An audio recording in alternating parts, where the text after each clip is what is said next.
Welcome to the Sanity interview by the New York Sun. My name is Rebecca Sugar. My co-host A.R. Hoffman's away this week.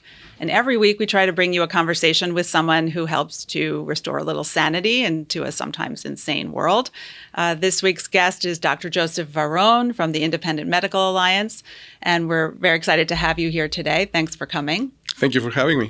Before we jump into the interview, I just wanted to spend a moment on some of the insanity that's taking place in our country today, on the riots that are happening in LA and around the country. And we have a quote of the week every week, so I attach my quote of the week to that, to those events.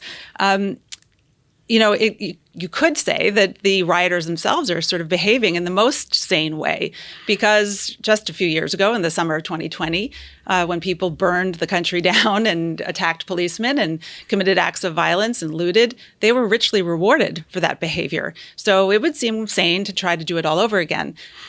This time, I think what's particularly insane is the response of the media and the political left, which is doing what it did last time, which is trying to gaslight the American people and pretend that these things are not happening and that there are peaceful protests and this is all in service of some higher moral goal. Therein lies the insanity, I think, that people believe that we would fall for this yet again.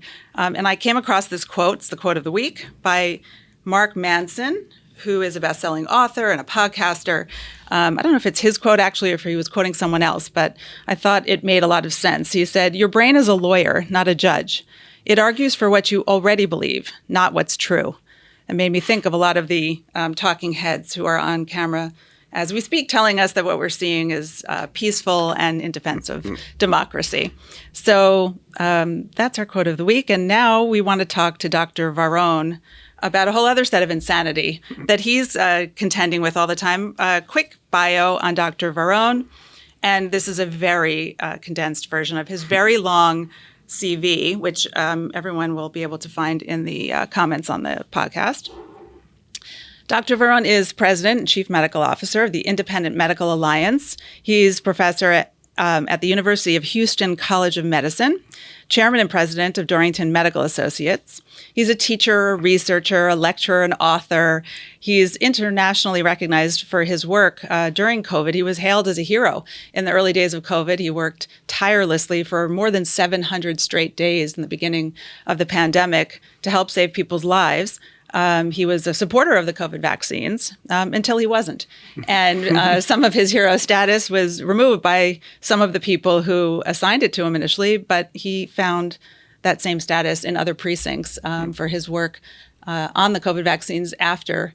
And we're going to talk a little bit about that today. So we're really thrilled to have you here. Thank you for coming. And thank you for having me. Yeah. So, Dr. Varon, there's so much. And I just want to say up front, I think you must get asked about vaccines the most, and I'm going to ask you about vaccines, but that's not going to be the breadth of everything that we're going to talk about today, because medicine is more than vaccines, although you wouldn't know it from the news cycle. But there are some things that have been happening in the news that we want to get your comments on. First of all, Secretary Kennedy at HHS just overhauled the ACIP, the Advisory Committee on Immunization Practices. And he basically dismissed everybody who was on that committee and is now filling it with other medical professionals and people who will perhaps do a better job. But could you just run through your view of what ACIP was doing before that warranted this change? And do you think, I know your organization put out a statement in support of this change. What do you think is going to happen here, and what do you think the change will be for all of us? What will we feel the impact? The way I will explain is, it's the light at the end of a tunnel. Simple as that. Whatever we were doing before wasn't working. I mean, we were bringing in a series of vaccinations without proper studies, without proper randomized controlled studies. There was not a single one that had been done. And you had a series of issues that warranted a change. What do I mean by a series of issues? Lack of transparency, a lot of conflicts of interest. So, like any... Meaning members of that committee. Members of that committee. So if you are a CEO of a company, you just became the new CEO of the company, one of the things that we're going to see is identify what problems you have in your company and clean house. I mean, I think that this is not just in medicine, this is on anything that you do. So what Secretary Kennedy is doing, at least to me as a clinician, as a doctor that's taking care of patients out there, tells me, hey, there is a chance that we should be able to at least get things a little better. I think in the last few days, I've seen several clips on social media of that committee and their meetings and, talking about approvals and sort of openly saying in the committee meeting, we don't really have the data that we need, and then 100% of the committee would approve. So it gave some of us who are not in the medical field an insight into how these things work. But were people on the inside in the medical world, did they understand that ACIP had these internal problems? Did you understand that there were conflicts? Does everyone in the field understand that? Well, I think, and can you just give us a better explanation about what those problems really are? And I think that brings us back to COVID. And it brings us back to COVID because if you asked me this same question 5 years ago, I would tell you I have no idea what you're talking about. Right. Because if somebody told me you give this vaccine, I went and I gave the vaccine. If somebody told me you give this medication, I went and did this medication because, quote, they were the experts. But most of us were not aware of all this conflict of interests, lack of transparency, lack of data for that matter. And I can tell you that a big number of my professional colleagues are still in the dark as far as this goes. To some of us, COVID opened up our eyes. We saw things that, if you told me about conspiracy theories 5 years ago, I would say, hey, where is your aluminum foil that's what I would think. Nowadays, I do look at whatever is presented to me in a completely different way. At least I looked a little more, I want to look at the scientific integrity of some of these things. And I found through the last few years that a lot of this has been just an all-boys club. Hey, we're going to let this vaccine or this medication go in, even though the data doesn't support its use. And that's why bad. were they doing that? That's where the conspiracy theories come in. That's when you can talk about the interventions of big pharma, economical incentives. I'm not going to go there because I'm not a judge to look into those things. But the fact is that something is going on. Whether it's because big pharma, whether it's because political interest, that's a different area. But the fact is there, and as a society, we need to avoid those kinds of things because look at what happened. We had so many deaths during COVID. We had more deaths than the Holocaust. That's unacceptable. Well, so take us to that moment. You said, 5 years ago, you wouldn't have questioned committees like ACIP and you wouldn't have questioned vaccines. Now you're questioning them. You're not anti. Is that true? That is correct. But you are questioning them or the ways in which they are approved. What was that turning point for you? Well, there were several things that turned the turn point. So again, we go back to COVID. And, I listened to a gentleman by the name of Dr. Fauci who says that vaccines are safe and effective. And, I have people that are dying in front of me. You got to do something. Yeah. And the man says they are safe and effective. He's part of one of the big textbooks of medicine that we follow. He must know what he's talking about. So I go on national TV. I get my vaccine on myself. And I start going on TV, radios, and stuff like that, and telling people, go ahead and get vaccinated. Within 2 to 3 weeks of that, I start realizing that people that were vaccinated are still coming to the hospital. And they're actually coming to the hospital sicker than the ones that didn't, despite the fact that on the news they're telling you the complete opposite. But what I'm seeing as a frontline doctor right there is that this is what's happening. So I said, you know what? Well, they're not effective. And then as time progresses, I start seeing a variety of side effects that I had not seen in years related to a vaccine. Such as? So just name it. What do you want? Let's say a 25-year-old man that has developed Parkinson's disease after the vaccine. All the heart issues that we have heard about. Rheumatological disorders that I had not seen in 30 years of being in practice. Now I see them on a weekly basis. To what degree I have seen vaccine-related injury that today more than 50% of what I see in my office is vaccine-related injury. And I may be biased because a lot of people, come to me because they know that I'm looking at that. But I was an intensive care doctor. I was a doctor who was taking care of critically ill patients. So at that point in time, I said, wait a second. These are not safe. These are not effective. Yet everywhere, the media is pushing they are safe and effective. I was one of them telling people. I said, I'm going to change my tune, and I'm going to tell people what I'm seeing. Well, as you know, some of the media did not like that. They actually thought I was some kind of an evil guy for telling the truth and telling people what the risks were of the COVID vaccine. I'm not an anti-vaxxer, and you mentioned it earlier. I'm an anti-COVID vaxxer for sure. I mean, please give me the... Across the board, no one should take it? I mean, right now, at this point in time, I would say no mRNA COVID vaccine should be administered to anybody, based on what I have seen. Including elderly people with comorbidities. Including elderly people, including, people with cancers and stuff like that. I would not, because I've learned a lot over the last few years. I've learned how many bad things that vaccine and that mRNA platform can do to your body, can do to your genetic components. So at least, but having said that, I'm also fair. I understand that if a doctor talks to a patient and he thinks that the patient needs it, as long as the doctor has told the patient the good, the bad, and the ugly, that's your decision. We live in this country for a reason. I mean, freedom of choice. So I am a big believer that this has to be a decision between the doctor and the patient. But for that to happen, the patient needs to be well informed. And that's one thing where we also have failed our patients.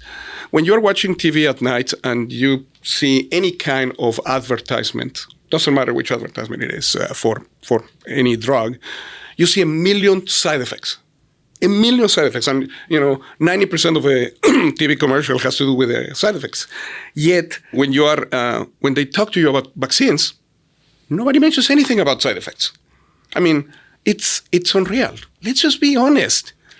And a lot of the people who are critical of your position on these mRNA shots talk about correlation versus causation. So can you just answer that critique? Are you saying that these negative side effects correlate with the vaccines, or is there evidence that they are caused by the vaccines? Does it matter in terms of your recommending that people avoid them? I would say, it really doesn't matter, because whether it's correlated or it's caused, come on. I mean, the fact is that it's happening. And, anybody that tells you that this is not happening and there is no causal relation, I invite them, and I invite them here on camera, to come to my office for one day. Yeah. And people can pinpoint when they started to feel bad. I mean, it is unreal. Forget about, measuring the spike antibodies and all the things that we're doing. When a person tells you, I was a normal person, and the moment I got my vaccines, all hell broke loose, I don't care all this, is it cause, is it not cause? These people can tell you what happened. And I truly dare anybody to spend a day with me and just see it. Because even the people, I've had people that, don't believe that there is such thing as vaccine-related injury. They come in, they spend a little time with me and says, wow. Yeah. You open their eyes. And those are the eyes that I had to open myself, because I didn't believe in these things either. I mean, over the last 5 years, I have seen them, unfortunately. So the CDC, I think as of last night, when I looked at their website, right, took off the recommendation. They no longer recommend these COVID shots for babies and for pregnant women, but they recommend them basically for everybody else. What do you make of that, given that, Secretary Kennedy is running HHS right now? Why hasn't there been more movement towards, removing the recommendation altogether? Do you expect that will happen? I would call this baby steps. Baby steps, but I think baby steps in the right direction. Look at how Kennedy is being criticized. If we were to change everything and completely overhaul everything like this, he wouldn't be able to do what he's doing. I think he needs to do it slowly, and he needs to do it smartly. He is placing people on positions of trust that are smart, people that are actually scientists that know a lot. For example, yesterday he appointed Professor Robert Malone. Yes. Dr. Malone, come on. The man was involved in developing the mRNA technology. Who knows more than something like that than him? So I think that people like him are the ones that, without question about it, will at least help the public understand what's going on, hopefully in terms that they can digest. So, the country seems to me still split between those who support taking the mRNA shots, those who are against them. And there are two camps. And then there are a lot of people sort of in the middle who are not doctors, who are not scientists, who just don't know what to believe and where to find solid information. I know that's part of your mission, but what's the convincing and persuasive argument to the maybe agnostic or the person who's just curious and doesn't know who to believe? What would you suggest they listen to, read? What would persuade them that your position on these vaccines is the correct one? So first, let me tell them that they are not alone. They are not alone because this started 5 years ago. Again, President Trump would come out and say something. Then Dr. Fauci would come up and say something completely different, and then he would change his mind like 5 times. The CDC would say something. FDA would say something completely opposite to CDC. WHO would say something different than CDC. I would come out on TV and say something different. People didn't know who to trust.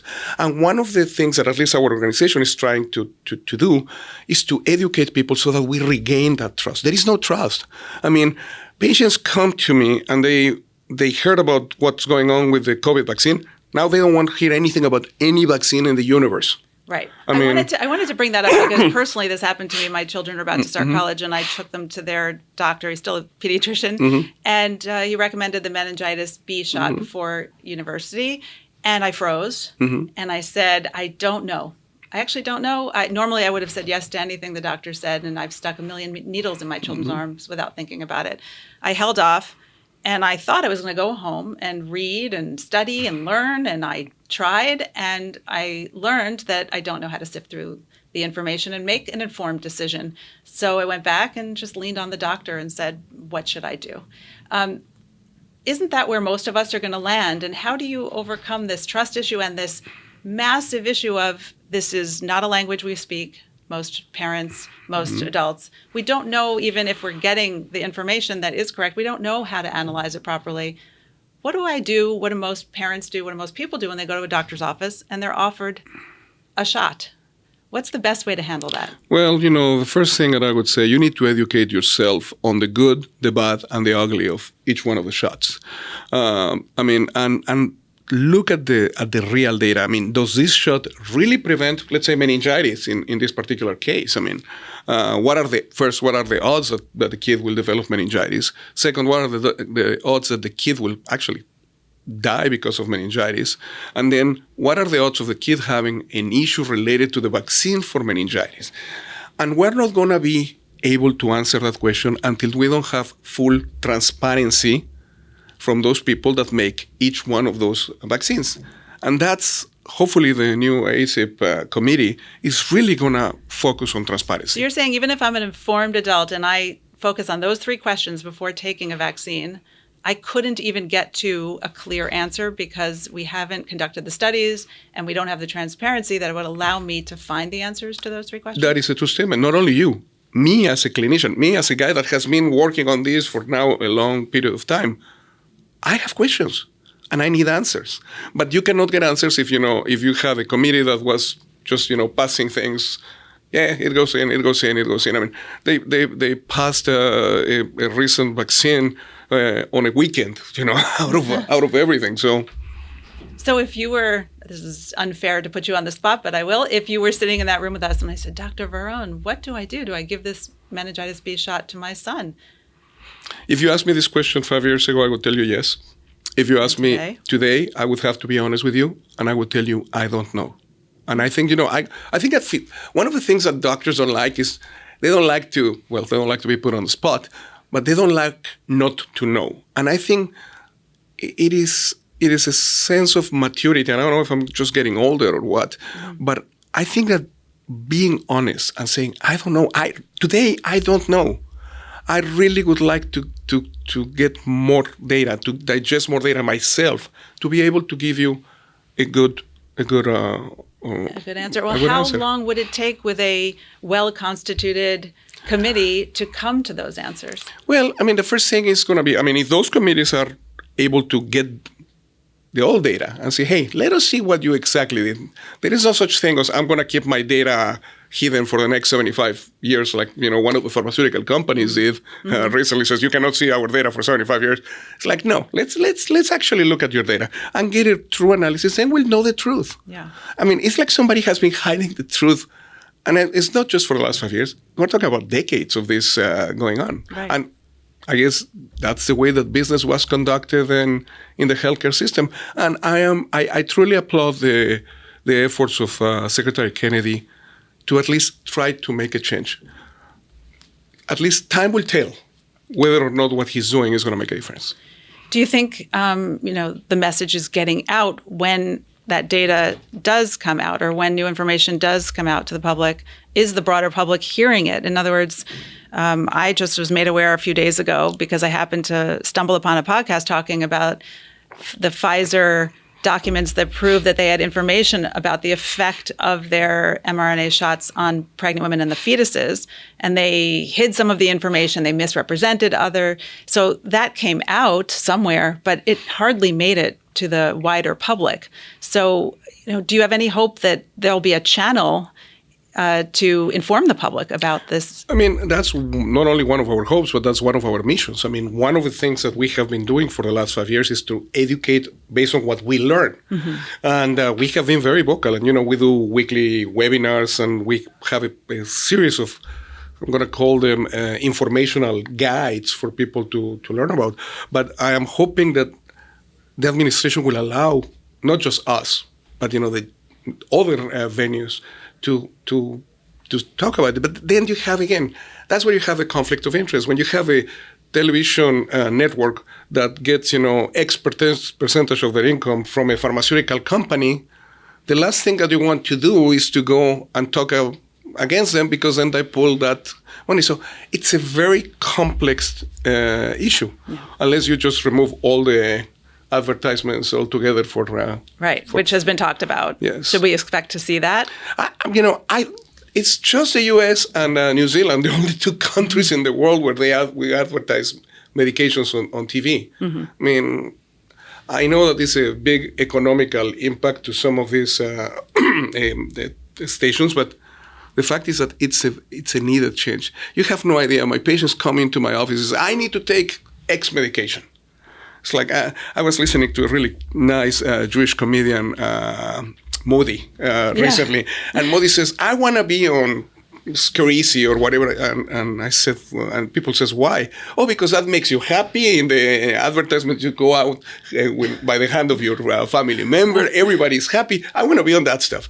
My patients come to me, and sometimes they come in like, I said, where did you get that? Oh, I saw it on TV yesterday. It's like, that has nothing to do with what you have. Yeah. We need to find ways that we educate people. And, one of the things that I really think that the new administration should do is, even if they decide that they want to keep advertisements on TV, if you're going to have an advertisement on TV for a medication, that same company should make an advertisement about prevention that has the same length that the advertisement. I truly think that would be at least a fair way of saying, okay, at least they're doing their part on making sure that the person does not require that medication. Right, prevention, which Secretary Kennedy has talked a lot about when it comes to food and nutrition and other issues. I wanted to talk a little bit about other things besides vaccines, because our health is not just about shots. I think COVID sort of framed it that way for us, but we should be thinking more broadly. I'm particularly interested in ivermectin, and I know you've done a lot of work on this. It was a medication that, of course, was censored and banned during COVID for political and financial reasons and other reasons, but it's sort of making a little bit of a comeback, this Nobel Prize-winning drug that was labeled a horse dewormer. Can you just talk about not just why it was suppressed, but what do you think the future of ivermectin is? What are its usages? Why do you think people should be looking at this drug more? And what do you think we'll get to this breakthrough moment where ivermectin will be recommended by doctors in doctors' offices around the country? I think that, ivermectin was like a God's gift. I mean, I'm serious. I mean, when we started giving ivermectin, our mortality rates in COVID went down like there was no tomorrow. And, ivermectin, like you correctly said, has been used over 4 billion times in the world. Right. It's a drug that is safer than an aspirin. I mean, it is amazing the things that it can do. But what can it do? Give everybody a sense of. I mean, first of all, it's an antiviral. It's an antiparasitic agent. I mean, there is no question about it. It works for COVID, and whoever doesn't believe it, just come and look at my data. I mean, it's amazing the stuff that it can do. But more recently, we have seen some other uses. For example, some people are using it for cancer. Now, I'm not telling you ivermectin should be the gold standard for cancer, but if you're taking your chemotherapy and there are no contraindications and stuff like that, ivermectin, there is good data that's actually working. And I'm getting a lot of people coming to my office asking for ivermectin. Yet we still, despite of everything, we still get censored. We still get every time I put something about ivermectin on my Facebook, I go to Facebook jail. I'm like the number one jail person in Facebook, and that's not right. I mean, because it's a drug that is dirt cheap. And it's working. During COVID, if you went to the pharmacy and asked for ivermectin, some pharmacies would not give it to you. Is that still the case? And that's still the case, to the point that when I give ivermectin to one of my patients, let's say for COVID, I tell him, if you go to a pharmacy and they tell you they want to give it to you, or they tell you, what are you using this for? You please tell them that you have a parasite, that you just came back from Mexico, and that, because if not, they won't give them to them. Right. And it's not pharmacy based. It's not like, if you go to this pharmacy or this other pharmacy, it's pharmacist. So you can go in the morning and the morning pharmacist won't dispense it, but then you go in the afternoon and maybe the afternoon pharmacist dispense.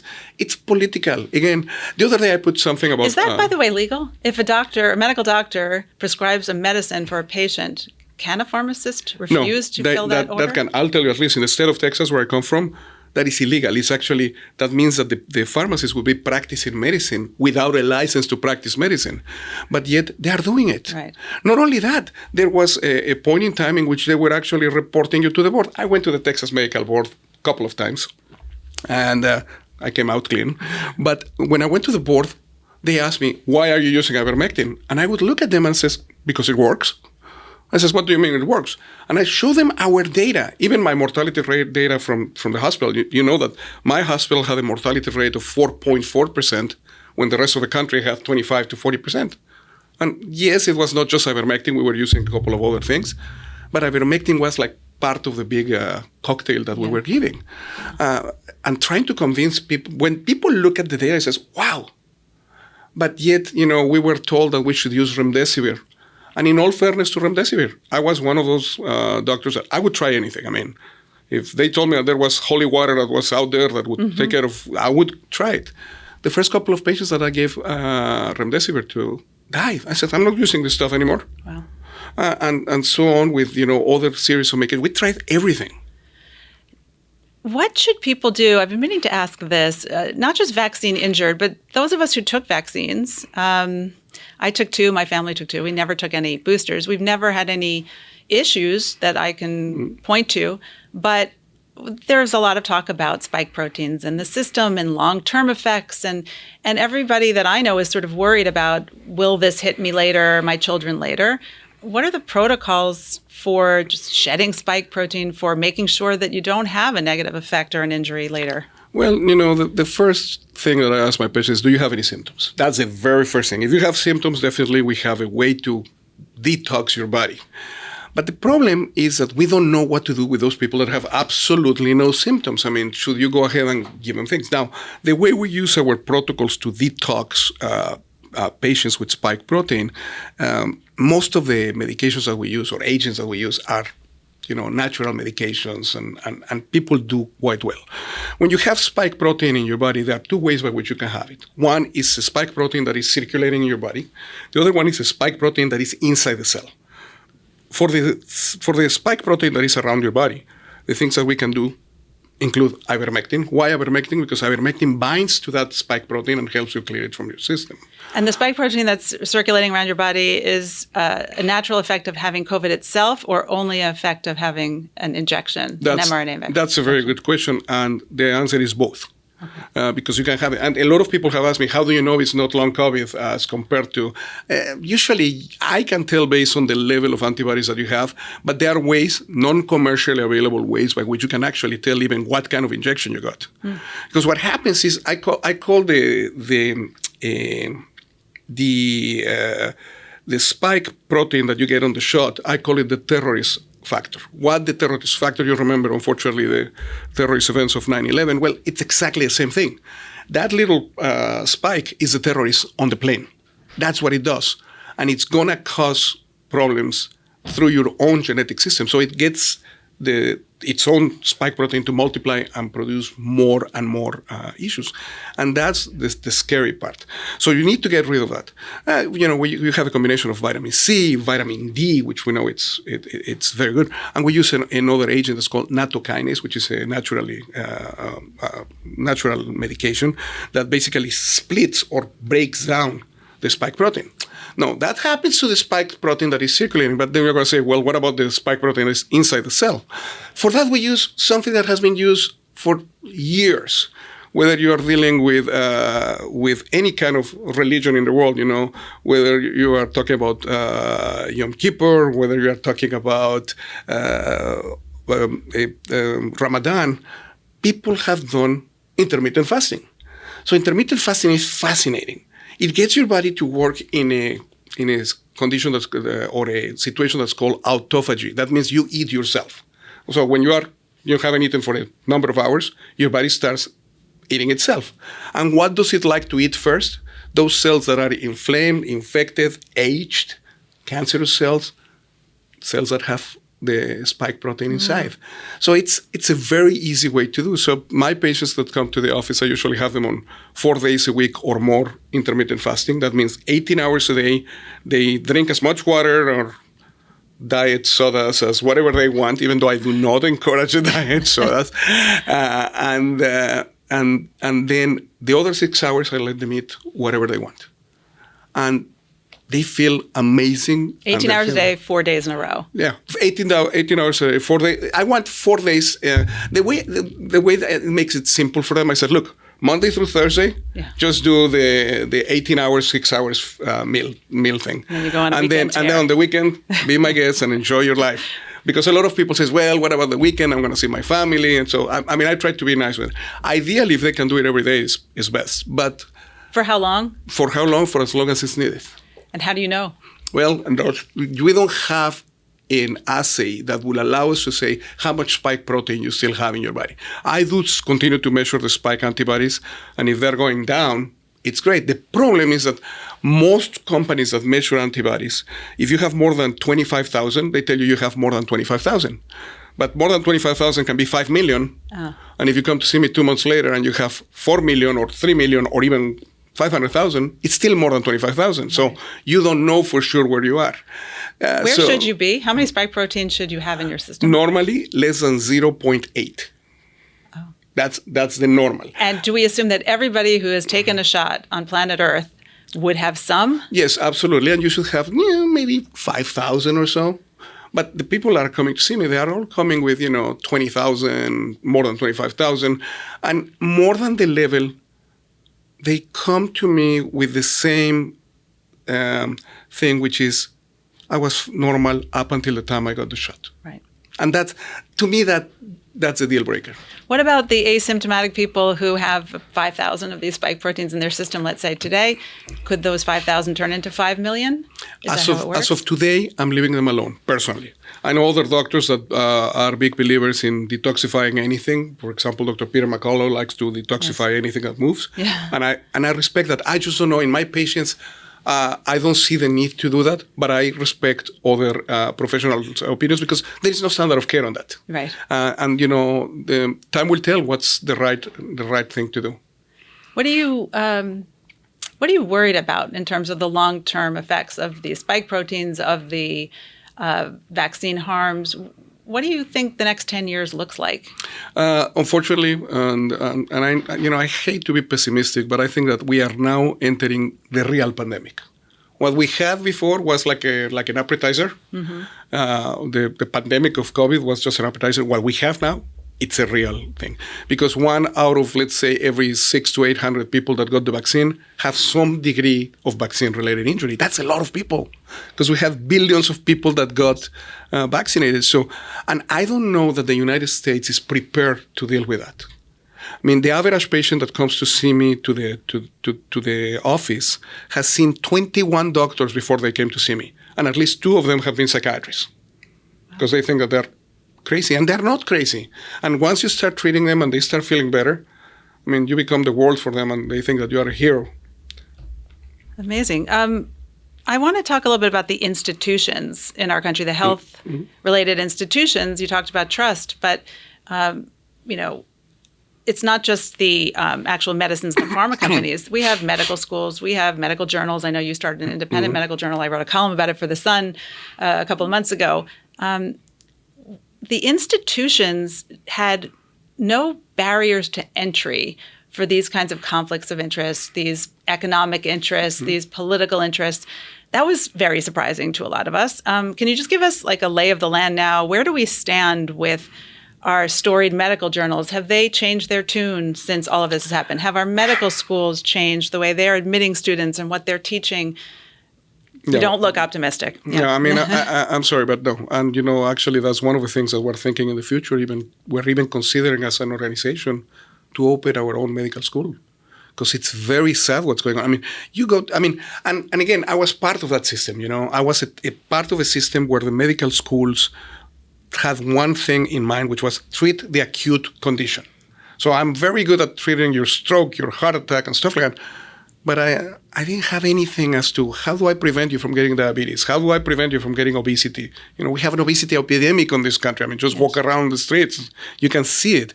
Nobody does that. I mean, some of the schools, for example, the University of Houston, is pretty good at having a lot of preventive medicine. But even with that, I would love to see more things like the use of herbal medications, things that, again, I would not have thought about 5 years ago. I want to be very honest, and I know that some of my colleagues, they continue to be in that world. I just opened my eyes during the pandemic, like many of us did. Yeah. What about things like, AI and the focus now on functional medicine and precision medicine, and you hear about peptides? There are all these sort of new frontiers, it feels like, to people who are not inside the medical system. These feel like new frontiers.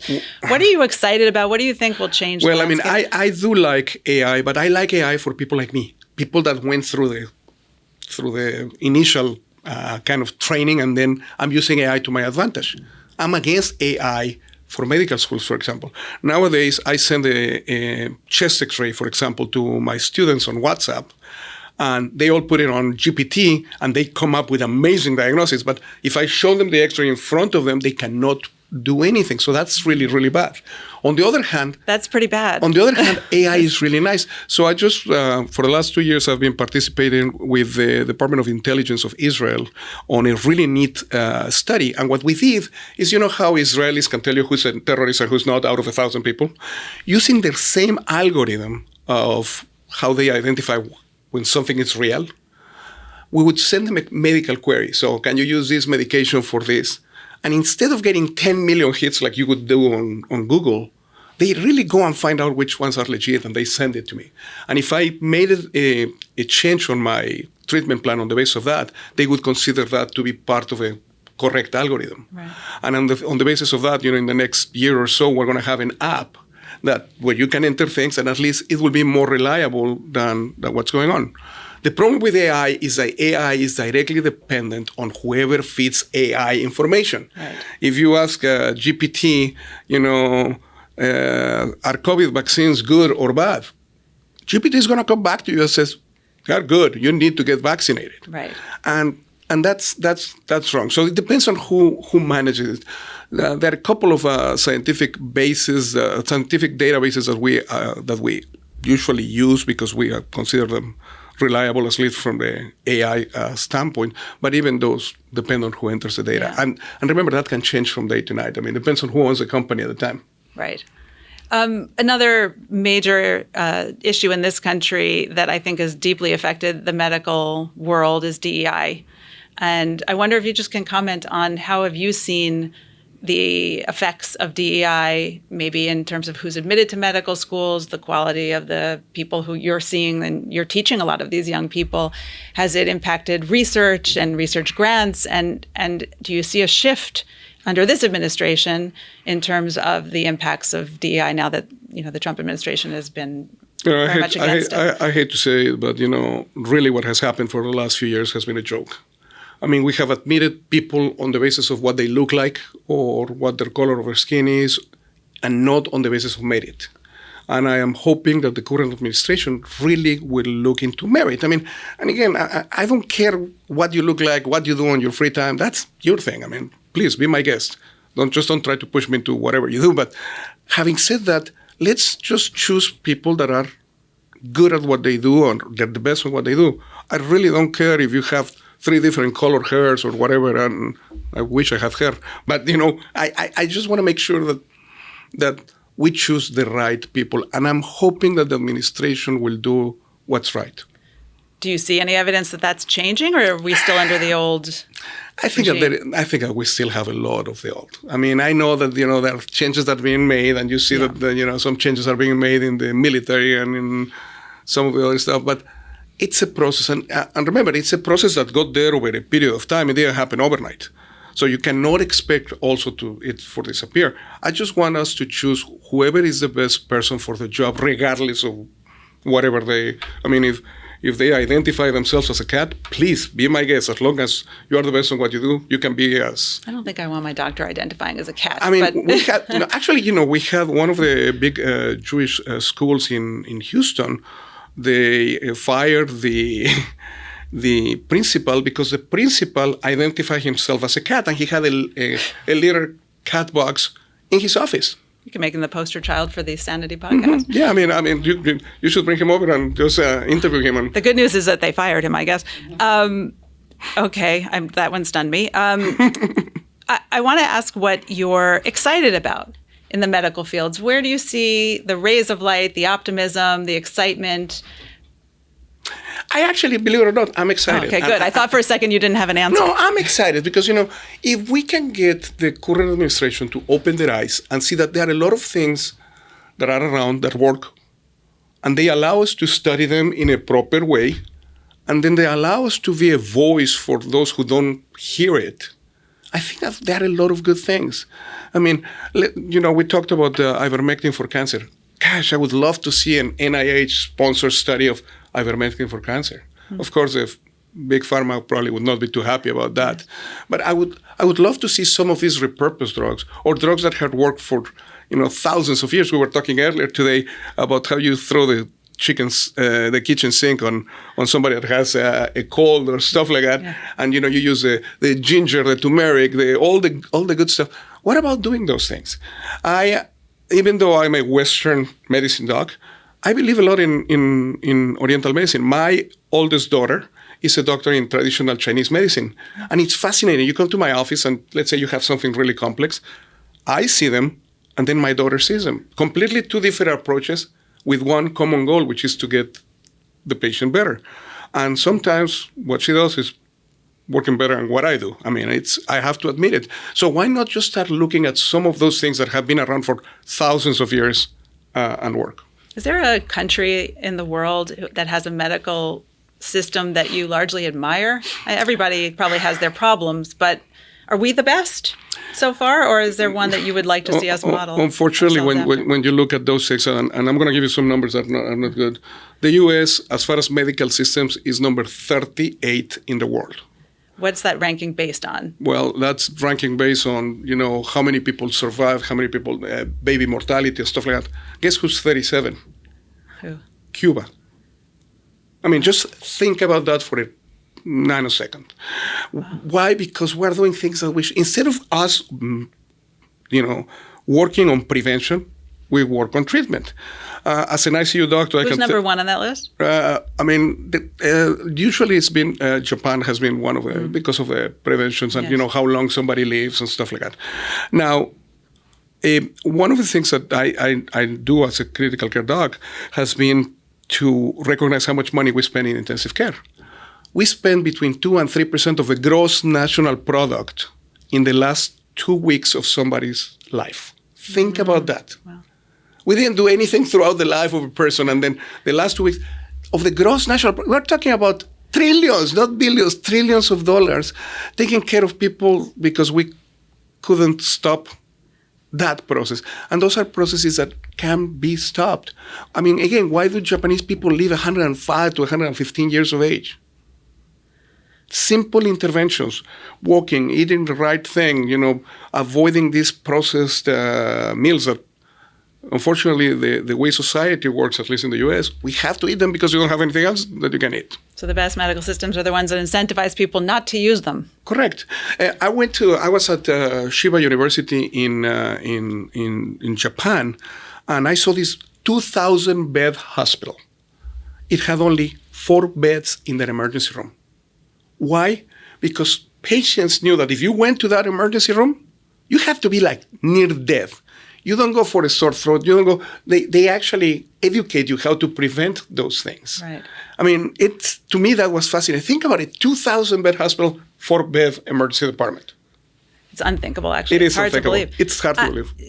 I worry in so many domains about this administration and the things it's trying to do, and then a future administration could undo, right? Nothing seems legislated. Everything is executive ordered. And a lot of these medical things are also, the drug price EO that President Trump signed. So many things are not happening through congressional legislation. So are you worried about the sustainability of some of this movement, and what will happen in the future if you have somebody who's not aligned with these issues, if you don't have Secretary Kennedy at the head of HHS? What will happen to all of this work that you're doing? Basically, it's going to go away. And that's why we have organizations like ours, the Independent Medical Alliance. Number one, we are apolitical. We're going to go to the right, we're going to go to the left, because we know that there are not cases on both sides. I'm being very, very honest. And one of the things that we want to make sure is that we remain the same way. And the reason why we need to remain the same way is because, just like you saw last week, things can go bad in D.C. like this. Musk and Trump overnight. Yeah. They went onto their tweet fight. They're back together. I think. Yeah, I think that they just made up or something. But having said that, the same can happen to Secretary Kennedy. Right.